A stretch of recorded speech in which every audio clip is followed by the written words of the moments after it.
Eu só senti falta de uma coisa, Ricardo. A divisa que a gente não leu.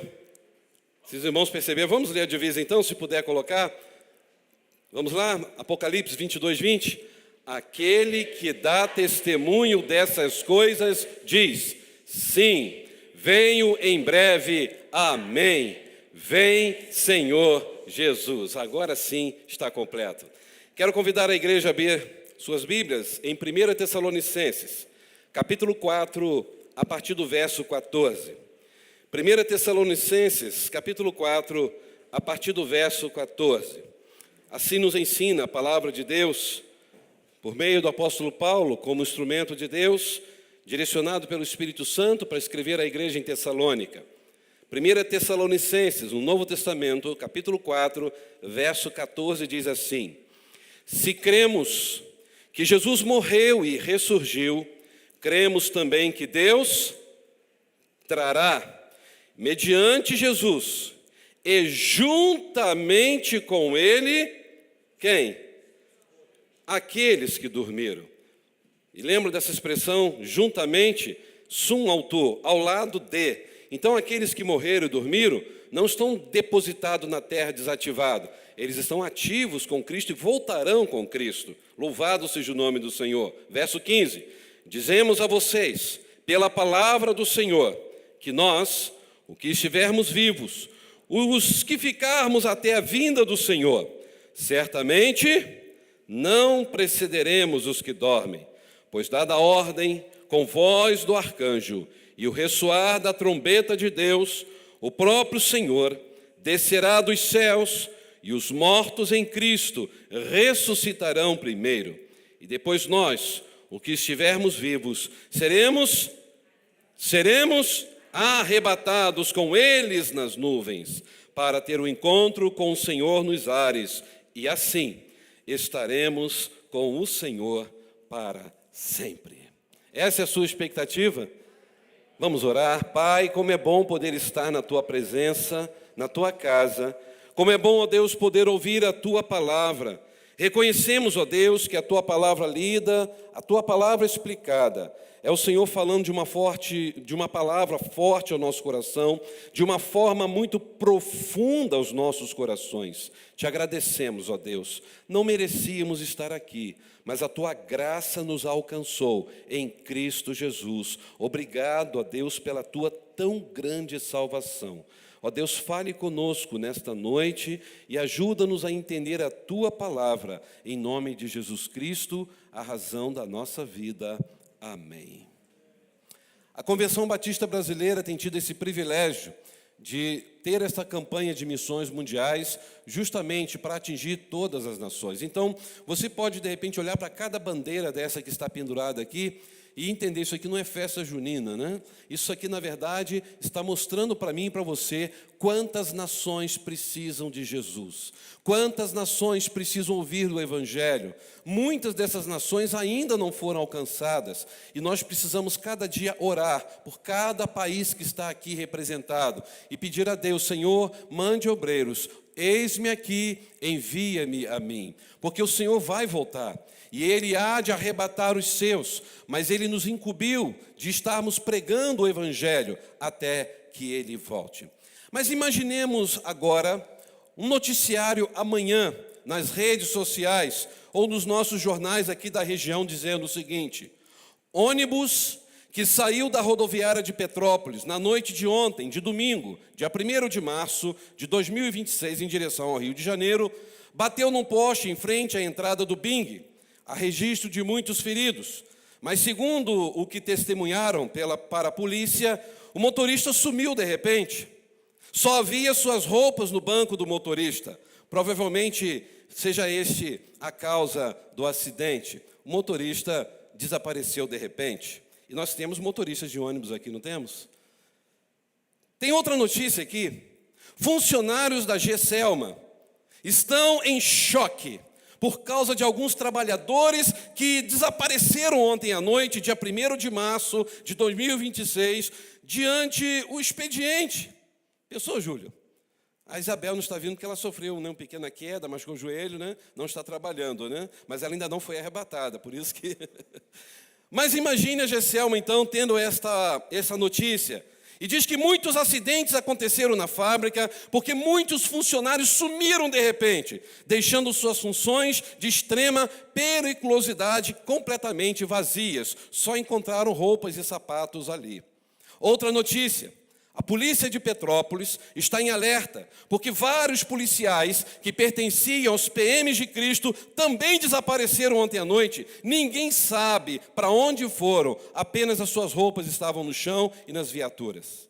Outra, pais de alguns alunos das escolas de Petrópolis estão desesperados, porque os seus filhos desapareceram ontem à noite, dia 1º de março de 2026. Segundo disse a diretora de uma dessas escolas, esses alunos estavam nas suas igrejas no culto na hora dos seus desaparecimentos. E muitos deles estavam no culto na segunda igreja batista em Petrópolis, na Rua Teresa. Outra notícia, a polícia foi chamada para verificar o que aconteceu com as pessoas que estavam no culto de domingo à noite, no dia 1º de março de 2026, no templo da segunda igreja batista de Petrópolis. Porque até agora as luzes estão acesas, o som está ligado, os carros estão lá e ninguém apareceu para explicar o que aconteceu, nem para retirar os pertences que estão espalhados pelos bancos da igreja.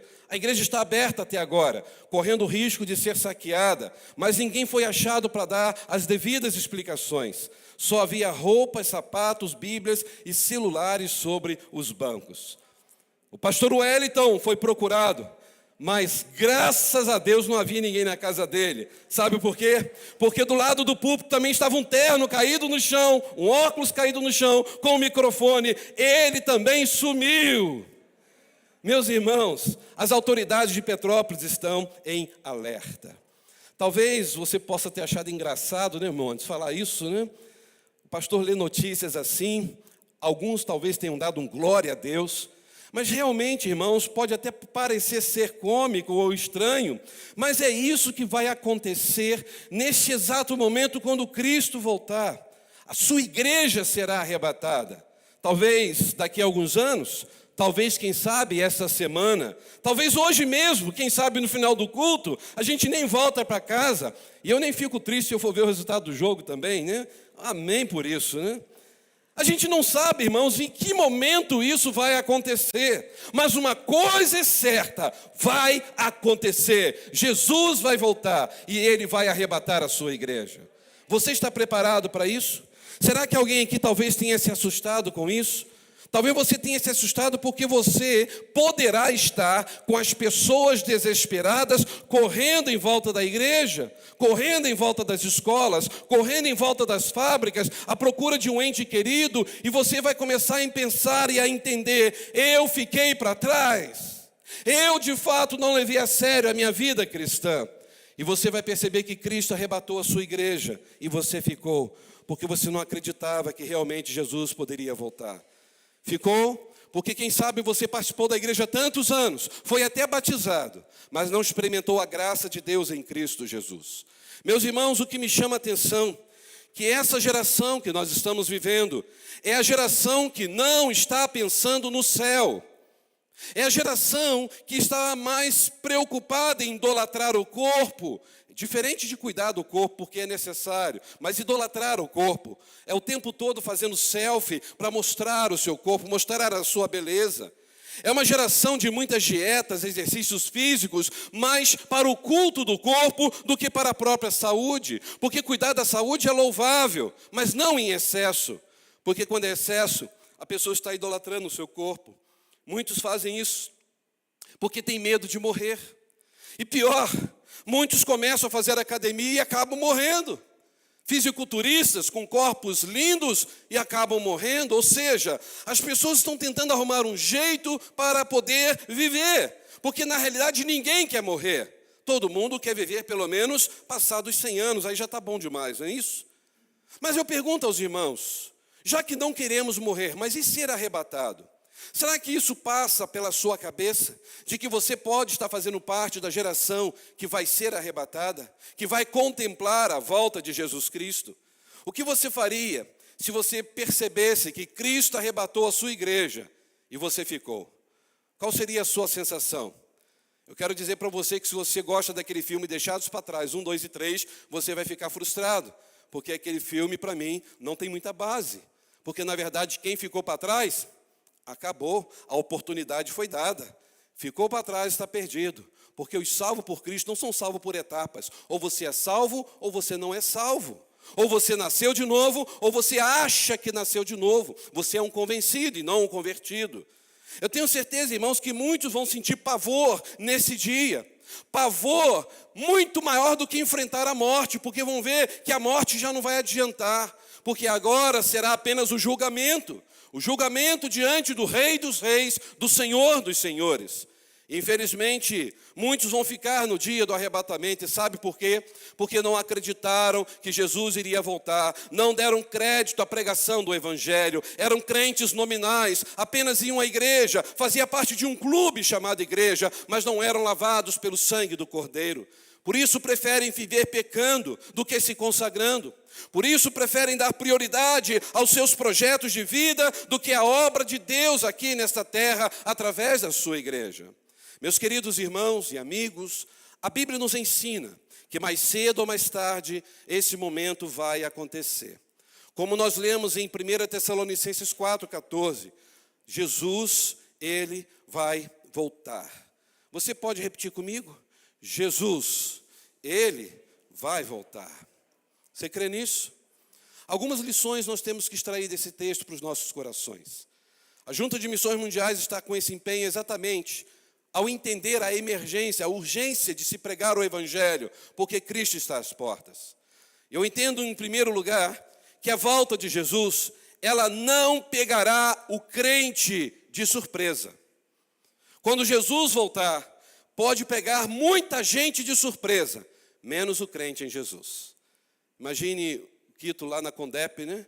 De repente vem aquele som da trombeta, você levanta no meio daquela papelada, aleluia, puf! O pessoal só vê a gravatinha cair no chão, né? Que coisa linda que não vai ser, né, Júlio? Você lá tocando piano, de repente o piano não acaba, quando vê só está a roupa ali no canto, né? Jesus tocando a trombeta, e Jesus então voltando, né, irmão Romualdo? Você lá na estrada dirigindo, de repente o carro vai sozinho. Cadê o Romualdo, né? Ele e a Lu já estão lá na glória, no céu, esperando todos nós. Isso é um dia glorioso. Nós não vamos ser pegos de surpresa, porque quando Cristo voltar, a nossa única maneira vai ser dizer, aleluia, eu sempre esperei por esse dia. Diz o verso 17, depois nós, os que estivermos vivos, seremos arrebatados com Ele nas nuvens, para o encontro com o Senhor nos ares, e assim estaremos com o Senhor para sempre. Irmãos, as profecias bíblicas sobre o nascimento, sobre a morte, sobre a ressurreição de Jesus, já se cumpriram literalmente. Já foi algo que aconteceu no tempo determinado por Deus. E é incrível que mais de 300 vezes, só no Novo Testamento, é dito que Jesus voltará. Vocês conseguem imaginar isso? Só no Novo Testamento nós temos mais de 300 citações de que Jesus vai voltar, de que o céu é uma realidade, de que o inferno também é uma realidade. E Paulo, nesse texto, ele estava avisando a igreja de Tessalônica que eles deveriam estar atentos para os detalhes, os sinais da volta de Jesus. É por isso que o crente não é pego de surpresa, porque o crente tem um termômetro espiritual, para que ninguém venha dizer, eu não sabia, eu não esperava que fosse assim. Meus queridos, a Bíblia está se cumprindo, quando diz que haveria fomes, guerras, pandemias, terremotos em vários lugares, enchentes, desabamentos, porque a natureza está gemendo na expectativa da volta de Jesus. Você vê isso em Romanos 8, 22, Apocalipse 6, verso 12 ao verso 15. Se os irmãos acompanharam, praticamente 3 dias antes da chuva tão terrível que aconteceu em Juiz de Fora, vocês viram o que tinha acontecido em Juiz de Fora, antes da chuva? 3 dias a 4 dias. Um terremoto de escala 2.1. Alguém soube disso? Ah lá, a irmã Cristiane viu. Meus irmãos, aconteceu em Juiz de Fora. Então acreditam, sim, os especialistas, que com esse pequeno tremor que quase ninguém sentiu, apenas os especialistas viram, que deu 2.1 na escala Richter, e com esse terremoto acabou abalando e criando rachaduras, que com a chuva que veio logo a seguir, foi o suficiente para então fazer tudo o que aconteceu, de jogar água e assim afofar as fundações e casas descerem do morro como fossem casas de papelão. Vocês podem ver as notícias, ou seja, aqui do nosso lado. E quarta-feira, se Deus quiser, vai sair um grupo de irmãos aqui para ir em Juiz de Fora, ajudar os trabalhos batistas. Inclusive, a nossa carreta missionária está lá. Glória seja dada ao nome do Senhor. Eu nem sabia que tinha aquele container de lavar roupas, né? Olha que coisa linda, né? Já chegou lá em Juiz de Fora também. Vocês conseguem imaginar, irmãos? Só que o problema é que poucas pessoas estão se preocupando do que realmente está acontecendo neste mundo. Os sinais da sua vinda, como diz aquele cântico, mais se mostram cada vez. Vencendo, vem Jesus. Meus irmãos, Jesus não só está voltando, como Ele também precisa voltar logo. As pessoas estão zombando de Deus. As pessoas estão zombando da Bíblia. As pessoas estão zombando das igrejas que são sérias e que levam a sério a palavra de Deus. As pessoas querem reinventar a sexualidade. As pessoas simplesmente querem reinventar até a vida, fazendo a vida durar mais, com medo da morte, porque não querem pensar nessa possibilidade de morrer, de ver o fim. Irmãos, a Bíblia diz que a ciência iria se multiplicar e está se multiplicando. Por outro lado, a Bíblia diz que outro sinal da volta de Jesus é que a religião estaria cada dia só se corrompendo, muitas heresias sendo pregadas, igrejas se misturando com política, com poder financeiro. Meus irmãos, nós encontramos no Evangelho de Mateus, capítulo 24, abra sua Bíblia por gentileza, verso 4 e 5. Mateus 24. Verso 4 e 5, diz que no tempo do fim, o que vai acontecer? Muito engano. Vamos falar juntos? Muito engano. Diz o que, verso 4, Jesus respondeu, cuidado, que ninguém os engane, porque muitos virão em meu nome, dizendo, eu sou o Cristo, e enganarão a muitos. Por que as pessoas seguem seres humanos como o chamado Henri Cristo? Parece até piada, a gente acha engraçado, mas tem gente que segue e confia nele como se fosse o Cristo. As pessoas não têm lido a palavra de Deus, e não só por pessoas que se auto-intitulam Cristo, mas por pastores que quase se denominam Deus. Meus irmãos, a cada dia surgirão igrejas novas que vão pregar apenas a grandeza da vida em Jesus, mas não a grandeza da vinda de Jesus. É o que está acontecendo em nossos dias. Este tem sido o tempo em que muitos procuram igreja para poder se sentir bem, para receber uma bênção, para receber uma cura, para receber um bálsamo no coração, mas não estão preocupados em se arrependerem dos seus pecados, em mudarem de vida, em nascerem de novo. Vejam, meus irmãos, o que é dito em Mateus 24, agora no verso 12 e 13. Diz que por ocasião da volta de Jesus, haverá um aumento de quê? Da maldade, haverá um esfriamento no amor. Veja comigo o verso 12. Devido ao aumento da maldade, o amor de todos esfriará? De muitos, porque os servos de Jesus vão continuar amando de todo o coração. Verso 13. Mas aquele que perseverar até o fim, será salvo. Ou seja, quem é de Jesus vai perseverar até o fim. Meus irmãos, notem que a sociedade está sedenta por prazer a cada dia que passa. A nossa sociedade, irmãos, está perdendo os valores, o bom senso, dada a imoralidade, ao despudor, a pornografia, a maldade, a violência. Aonde nós vamos parar? Aonde nós vamos parar com tudo isso? Uma coisa eu sei, os salvos vão parar no céu, porque Jesus irá nos levar. E isso será muito em breve. A igreja vai ser arrebatada. Você está preparado para esse dia? Você pode dizer com grande certeza, ora vem Senhor Jesus, eu estou preparado, eu sou pecador, eu tenho minhas falhas, mas eu sei que eu fui lavado pelo sangue do Cordeiro. Será que você tem essa certeza nessa noite? Meus irmãos, vejam a prova desse esfriamento do amor, desse aumento da maldade. É que as pessoas estão sempre indo à igreja, mas não conseguem ter uma experiência genuína com Jesus. Vão à igreja, participam de tudo, mas não têm mudança de comportamento, não mostram que é uma nova criatura. Vão às igrejas, mas estão sempre presos à mágoa, ao rancor. As pessoas não estão entendendo que o ser humano é falho, mas o que nos une é Cristo, Senhor da glória. São pessoas que estão nas igrejas, mas não conseguem viver de fato o verdadeiro amor. São pessoas que já não suportam mais o pastor falar de santidade e perdão. Já não se importam mais de se envolver no reino de Deus, na igreja. Já não tem mais sensibilidade em poder buscar a palavra de Deus, ler a palavra de Deus, meditar na palavra de Deus dia e noite. E é incrível, irmãos, que a palavra de Deus já está alertando sobre isso.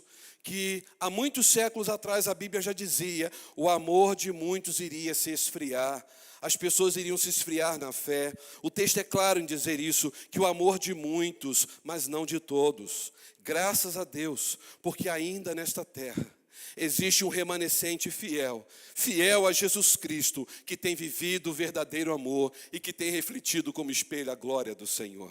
Graças a Deus nós temos um remanescente fiel, e eu quero acreditar que a Segunda Igreja Batista em Petrópolis é também parte desse remanescente fiel.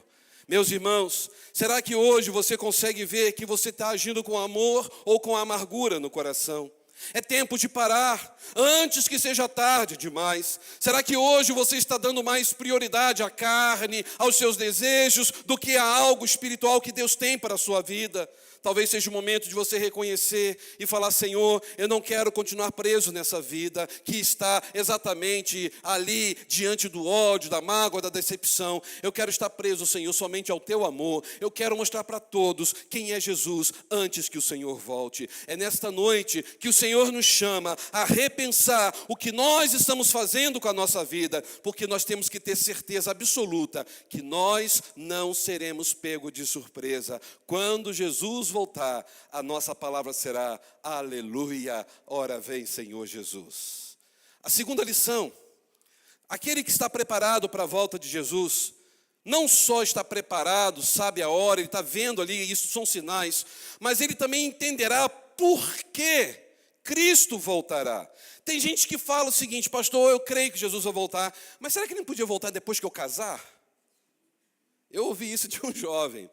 Será que Jesus não pode voltar depois que eu comprar aquele carro dos meus sonhos? Pastor, eu só queria dar um cavalinho de pau naquele carro.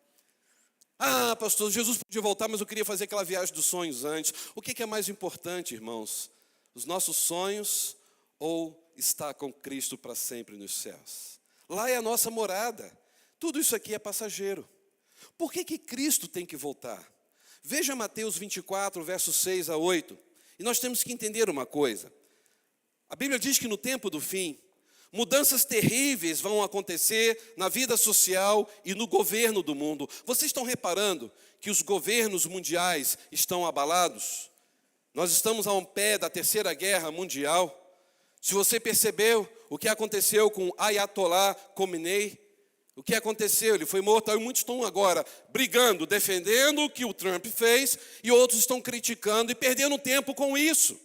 Meus irmãos, a justiça pertence a Deus, mas se você quiser estudar um pouco sobre o Irã, vocês vão ver que mais de 30 mil pessoas foram assassinadas no Irã só porque protestaram contra o governo. Foram enforcados, foram metralhados, atiradores de Spinner atirando em pessoas que só se levantavam contra o governo. Então ali estava tendo uma atrocidade, mas também não justifica acontecer o que aconteceu. Então, na verdade, nós não somos juízes, mas nós temos que olhar a Bíblia. A Bíblia diz que isso iria acontecer.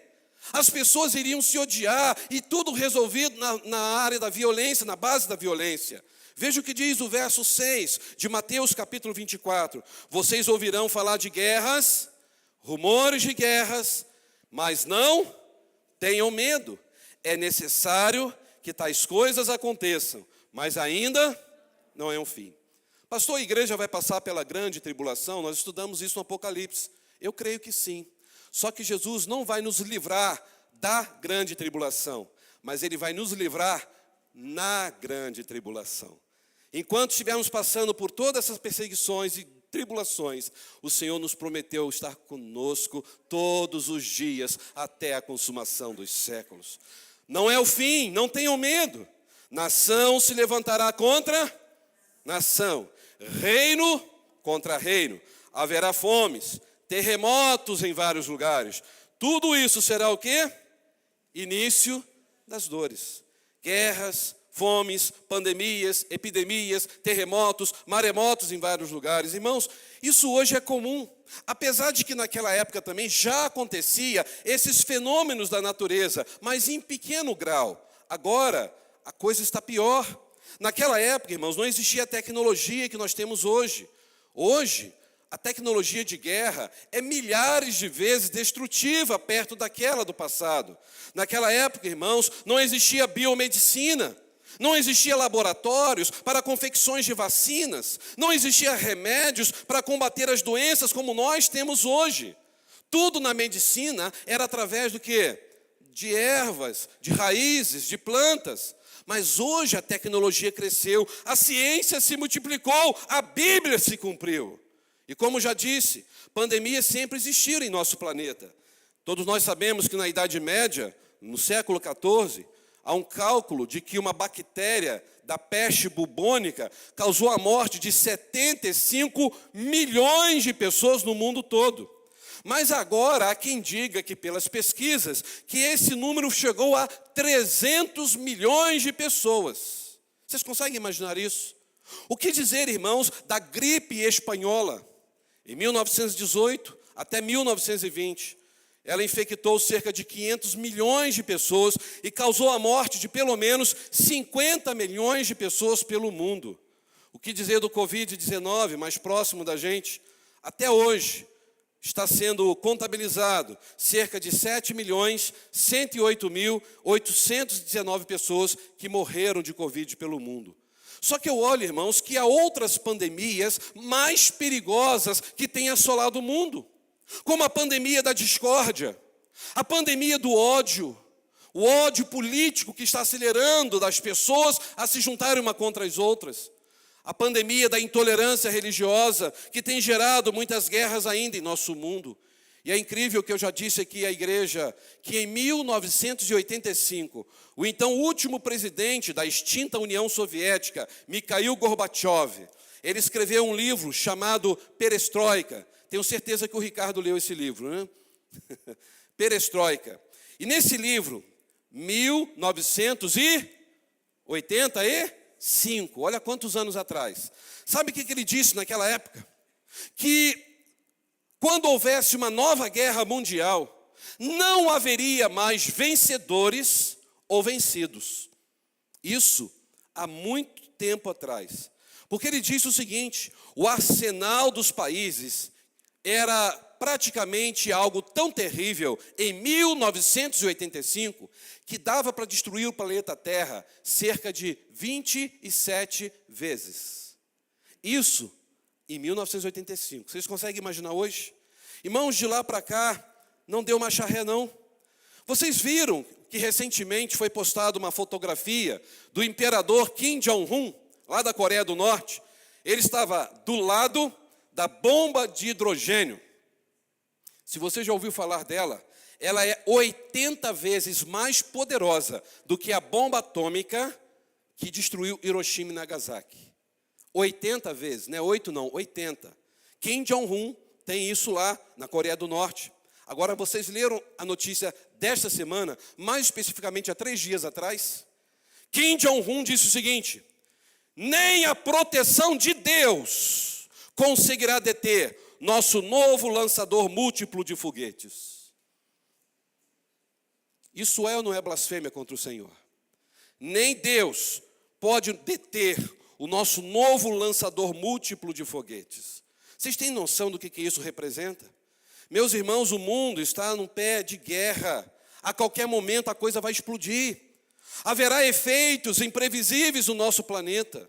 E isso revela, mais ainda, que a humanidade está caminhando a passos largos para o final. O ser humano está sem paciência. As pessoas só amam aquilo que lhes interessa. E me parece, irmãos, que a humanidade ainda não entendeu por que Jesus veio a este mundo. E muitas pessoas não se lembram. Outras talvez nem sabem ainda, por isso fazemos missões, que Jesus veio a este mundo por amor, para nos salvar. Que Jesus veio a este mundo deixando o lar da glória. Que Jesus veio a este mundo nascendo num curral sujo de animais, ali em Belém da Judéia, há mais de 2000 anos atrás. Que Jesus, o Senhor da glória, foi colocado num berço humilde de palha, num lar humilde. Esse Jesus cresceu de modo simples, ele foi servo, ele veio como cordeiro, ele veio como ovelha muda, ele veio para morrer na cruz, ele veio para fazer pecado em nosso lugar. E a sua primeira vinda, Jesus entrou em Jerusalém, montado no quê? Num jumentinho. Ele foi humilhado, ele foi cuspido, ele foi maltratado, ele foi preso, ele foi traído, ele foi xingado, ele foi abandonado pelos seus discípulos, ele foi pregado naquela cruz, e ele fez tudo isso por amor a você, por amor a mim. Ele fez isso por amor ao mundo, porque Deus amou o mundo de tal maneira que deu seu Filho unigênito, para que todo aquele que nele crê, mas tenha a vida eterna.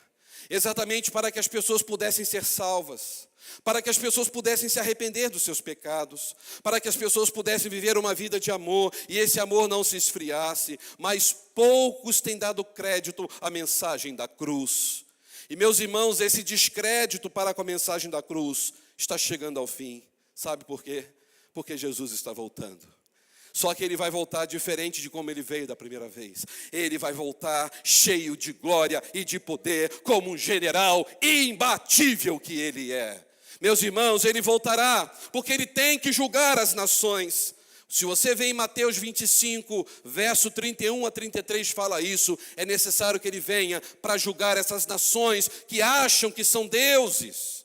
Ele voltará para julgar os ímpios. Mateus 25, 41. Vejam, meus irmãos, que os que escaparem da justiça terrena não escaparão da ira do Cordeiro, porque os pecados ocultos serão revelados. Você pode estar escondendo o seu pecado da sua esposa, você pode estar escondendo o seu pecado do seu esposo, você pode estar escondendo o seu pecado dos seus pais ou dos seus filhos, mas você não está escondendo de Deus que tudo vê. E naquele dia, todos serão julgados, o segredo do coração do ser humano será colocado em evidência. E vejam, meus irmãos, que incrível. Mateus 10, 26 diz algo incrível. Veja comigo e marque esse texto na sua Bíblia. Mateus 10, 26. Portanto, não tenham medo deles. Não há nada escondido que não venha a ser revelado, nem oculto que não venha a se tornar conhecido. Ou seja, nada ficará oculto. Deus vai julgar todos aqueles que estão brincando com a sua fé. Talvez você esteja escondendo algo hoje. É hora de se arrepender dos seus pecados e mudar de vida, porque Jesus vai voltar. E se ele voltar nesta noite? Deus conhece tudo, mas você acha que está escondendo de Deus como? Diz o Salmo 139, para onde fugirei do teu Espírito? Se eu subir ao céu, tu aí está. Se eu fizer minha cama no Sheol, tu ali estás também. Ou seja, Deus é onipresente, Ele sabe. Meus irmãos, é por isso que Jesus voltará, porque Ele vai julgar os que se acham cristãos e não são. Olha que palavra dura em Mateus 7, 21. Mateus 7, 21 diz, nem todo o que me diz Senhor, Senhor, entrará no reino dos céus, mas aquele que faz a vontade do meu Pai que está nos céus. Muitos me dirão naquele dia, Senhor, Senhor, não profetizamos nós em teu nome? Senhor, em teu nome não expulsamos demônios? Senhor, em teu nome não fizemos muitos milagres? E o que Jesus vai responder para essas pessoas? Claramente, nunca vos conheci. Apartai-vos de mim, vós que praticais a iniquidade. Meus irmãos, que palavra dura. Nem todos os que estão na igreja são salvos. Eu chego na minha conclusão otimista que nós não devemos ter mais de 50% de salvo nas igrejas. Otimista. Porque tem muita gente na igreja que não experimentou a graça de Jesus, não nasceu de novo, não tem nojo do pecado, continuam pecando e acham que está tudo bem. Deus é pai, Deus é brasileiro, no final ele dá um jeitinho. Meus irmãos, Deus é santo, santo, santo. E Deus exige dos seus filhos que vivam uma vida também assim. É claro que nós não somos perfeitos, mas quando falhamos, o Espírito Santo incomoda o nosso coração. E imediatamente a gente pede perdão e a gente quer viver uma vida diferente. Mas se você não sente constrangimento do seu pecado, clame ao Senhor nesta noite, porque há alguma coisa errada na sua vida, há alguma coisa errada na sua experiência de fé. Se o crente peca e acha que está tudo bem, você não é crente, você é apenas um convencido. Lá em 2 Tessalonicenses 2, verso 3, olha o que diz ali, que vai acontecer nos tempos finais. Quando Jesus voltar, haverá muita o que na terra? 2 Tessalonicenses 2:3. Apostasia. Veja o que diz o verso 3 de 2 Tessalonicenses 2. Não deixe que ninguém os engane de modo algum. Antes, naquele dia virá apostasia, e então será revelado o homem do pecado, o filho da perdição. Quem sabe o que significa a palavra apostasia? Rebelião. A palavra talvez mais próxima seria afastamento, esfriamento, e automaticamente a pessoa se rebela. É o abandono da fé, é o descomprometimento com a igreja de Cristo e com o Cristo da igreja. É o liberalismo, é o abandono da fé para viver o prazer, porque é o que o mundo está fazendo. São pessoas que não têm tido mais forças para dizer não ao pecado. São pessoas que não conseguem deixar o seu casamento ser restaurado por Jesus. Todo mundo se separa, até pastor está se separando e casando de novo. São pessoas que se afastam da igreja porque ficaram chateadas com alguém, magoadas com alguém querido. A igreja é um hospital. A igreja é o maior milagre de Deus na face da terra. Pessoas falhas, pessoas que nos desagradam às vezes, mas pessoas que estão aqui sendo tratadas pelo médico dos médicos, que é Jesus Cristo. São pessoas que desejam Jesus e estão sendo lapidadas e forjadas pelo Senhor. Então louve a Deus por estar na igreja, porque aqui é o melhor lugar do mundo. Nós estamos aos pés do médico dos médicos, o Senhor de nossa salvação. Pessoas que estão se afastando de Deus porque não conseguem perdoar, não conseguem se santificar, ou até mesmo não conseguem ser fiel nos dízimos e ofertas, porque eu não preciso dar dinheiro, Deus não precisa de dinheiro. É verdade, não precisa, mas eu preciso ofertar, porque tudo que eu tenho não é meu, foi Deus quem me deu, e tudo que eu estou oferecendo ao Senhor não é um favor que eu estou fazendo, eu estou devolvendo aquilo que é dele mesmo, para que o nome dele seja engrandecido. Por que Jesus precisa voltar? Porque as pessoas estão exatamente vivendo longe, cada dia mais, do Senhor. Mas agora vem a última lição. Aquele que está preparado para a volta de Jesus saberá também, não só porque Jesus voltará, mas saberá também vigiar e orar todos os dias. Vamos falar juntos? Saberá vigiar e orar todos os dias. Mateus 24, verso 36 diz: quanto ao dia e hora, ninguém sabe, nem os anjos do céu, nem o Filho, mas somente o Pai. Irmãos, a Bíblia é clara em relação à volta de Jesus. Porque a Bíblia diz que nós não podemos saber o dia e nem a hora. Apesar de que muitas igrejas estão agendando a volta de Jesus. Nos últimos séculos eu vi inúmeras igrejas agendando a volta de Cristo. Eu fiquei pensando, será que o Senhor deu agenda celestial para eles? Mas pelos cálculos, irmãos, nós sabemos que os sinais são visíveis, mas não podemos agendar a volta de Jesus. Uma coisa é certa, o tempo da volta de Jesus está chegando. Agora vejam comigo Atos capítulo 1, verso 7. Jesus disse aos seus discípulos que não competia a eles conhecer o tempo da sua vinda. E o que diz Atos 1, 7? Jesus lhe respondeu: não lhes compete saber os tempos ou datas que o Pai estabeleceu pela sua própria autoridade. Então, se nós não temos uma agenda, não temos o horário certo, o dia certo, nós temos os sinais, e os sinais estão claros. E o que nós temos que fazer enquanto Jesus não voltar? Veja 2 Pedro, capítulo 3, verso 11 e 12. 2 Pedro 3, 11 e 12. Que diz ali? 2 Pedro 3, 11. Visto que tudo será assim desfeito, que tipo de pessoas é necessário que vocês sejam? Vivam de maneira santa e piedosa. Vamos repetir? Vivam de maneira santa e piedosa, esperando, verso 12, vamos ler? O dia de Deus, e apressando a sua vinda. Naquele dia, os céus serão desfeitos pelo fogo, e os elementos derreterão pelo calor. Ou seja, a segunda vinda de Jesus chegará de surpresa. Será como a chegada de um ladrão, sem aviso prévio, inesperadamente. Meus irmãos, alguém aqui alguma vez já recebeu algum bilhete na sua casa do ladrão dizendo, por favor, no dia tal, a tal hora, saiam todos da sua casa que eu vou entrar para roubar. Agradeço, assinado ladrão.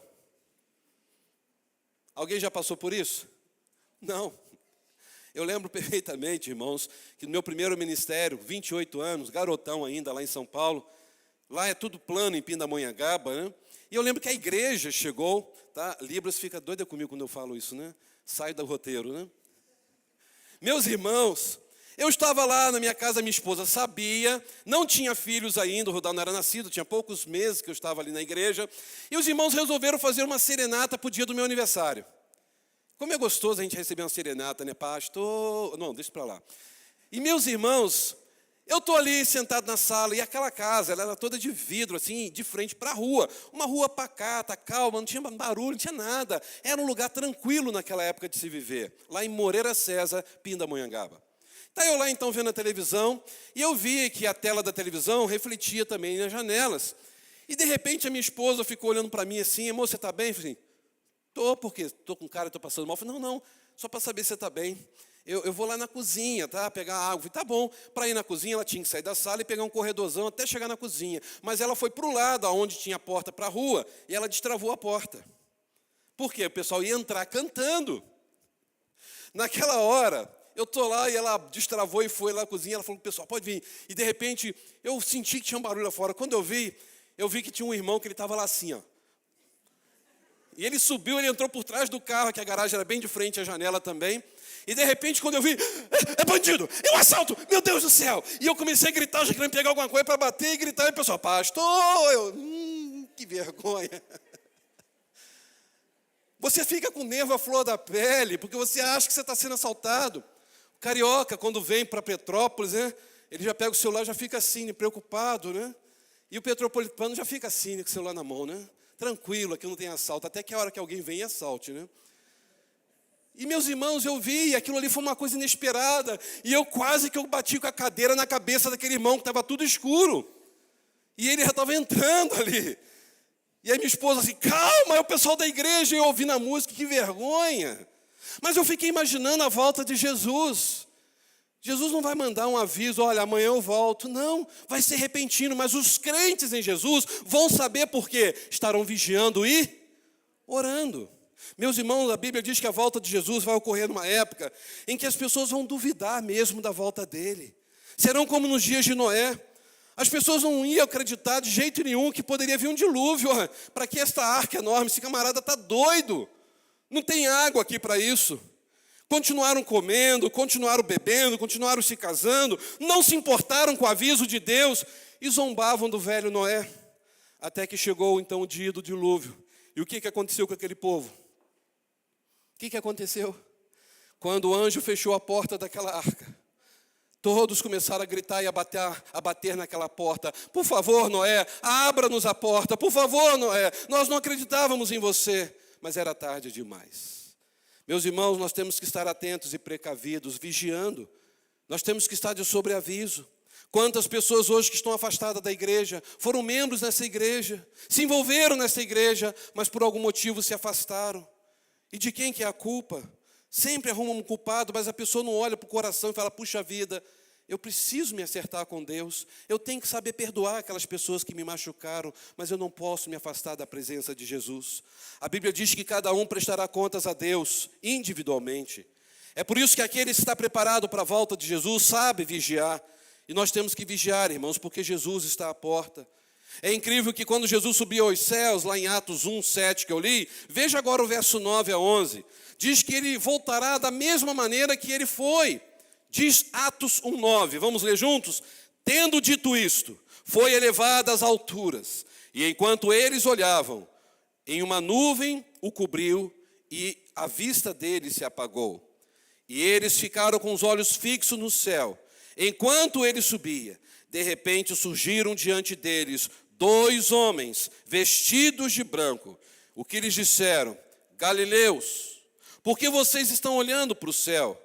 Esse mesmo Jesus, que dentre vocês foi levado ao céu, voltará. De que maneira? Da mesma forma que vocês viram subir, Jesus também descerá. Apocalipse 1,7 diz que todo olho verá. Mateus 24, 27 diz que será como um relâmpago que sai do oriente e se mostra no ocidente. Assim será a vinda do Filho do Homem. Jesus voltará de forma gloriosa. Mateus 25, 31. Meus queridos, Jesus agora ele vai voltar, mas dessa vez ele não voltará mais num curral de animais, não. Agora ele virá sobre as nuvens. Agora ele virá escoltado pelos anjos. Agora, quando ele voltar, a terra, o céu fugirão da sua presença. Quando Jesus voltar, ele não virá mais como nosso advogado, mas como juiz. Jesus não virá para perdoar pecados, mas ele virá para julgar os pecados. Será dia de luz para alguns, mas será dia de trevas para outros. Será dia de risos para uns, mas infelizmente dia de choro para outros. Será dia de alegria para os crentes, mas também dia de remorso para os fiéis. Quando Jesus voltar, os céus e a terra serão abalados, os ímpios tremerão. Será o dia da vingança do Deus Todo-Poderoso, dia do juízo. Tudo que foi feito às ocultas virá à luz. Naquele dia, os livros serão abertos. Naquele dia não vai haver mais defesa.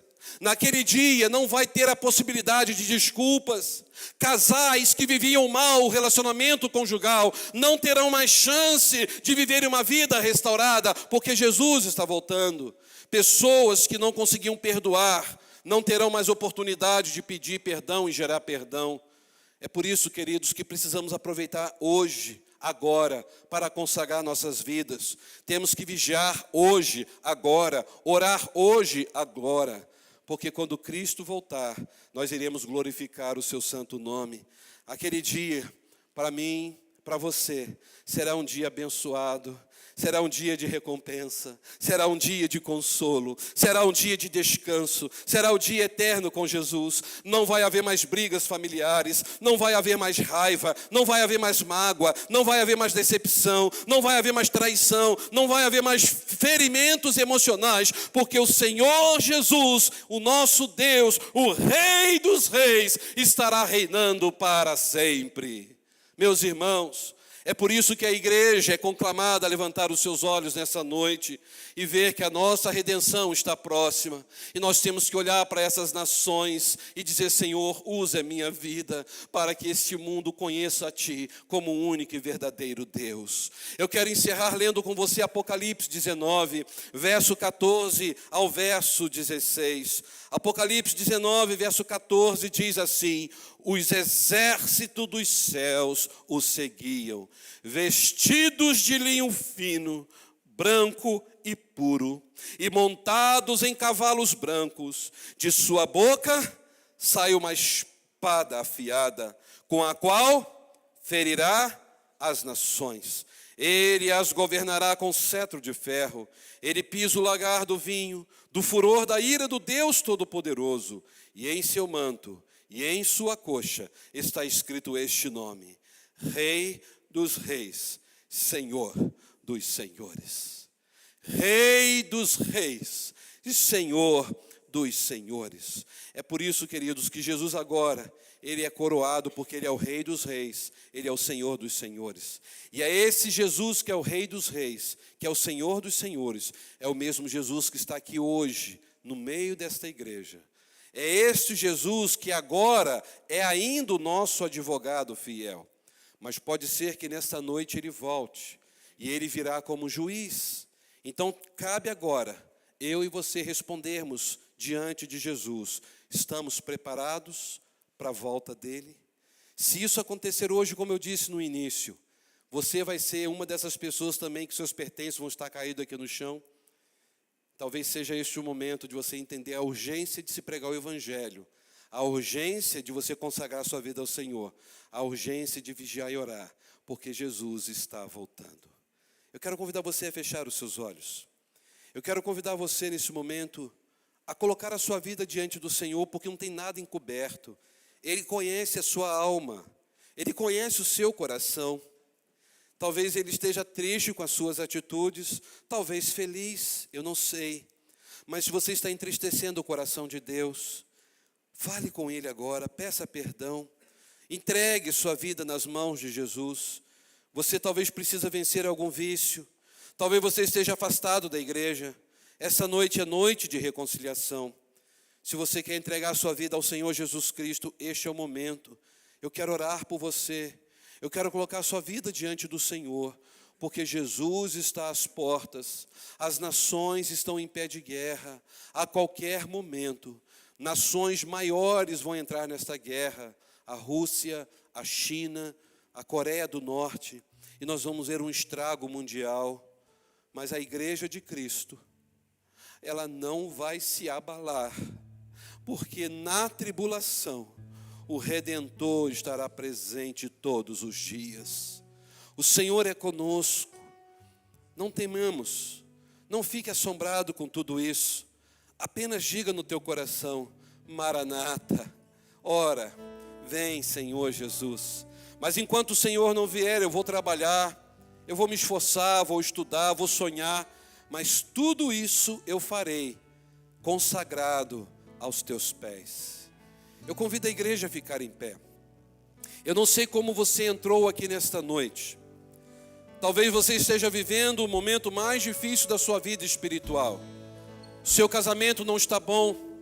E você está vivendo uma guerra civil dentro do seu coração. Entregue a sua vida ao Senhor. Entregue os seus problemas ao Senhor.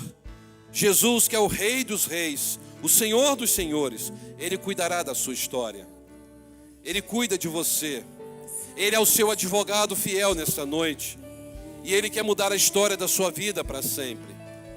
Se você quer colocar a sua vida nas mãos do Senhor e dizer: Senhor, aqui estou.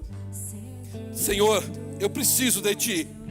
Senhor, eu não quero mais viver como um crente nominal ou talvez paralisado na minha vida cristã.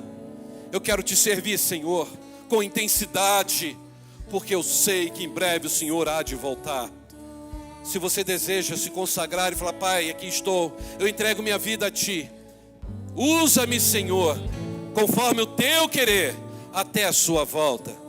Eu te desafio a sair do seu lugar e vir aqui à frente. Eu quero orar por você. Eu quero colocar a sua vida diante de Deus. Talvez essa seja a última oportunidade que Deus está te dando. Então venha, vamos adorar ao Senhor. Você tem um privilégio, pode vir aqui à frente. O Senhor está aqui neste lugar. Louve ao Senhor. E um dia voltará do céu para nos buscar, para sempre reinar.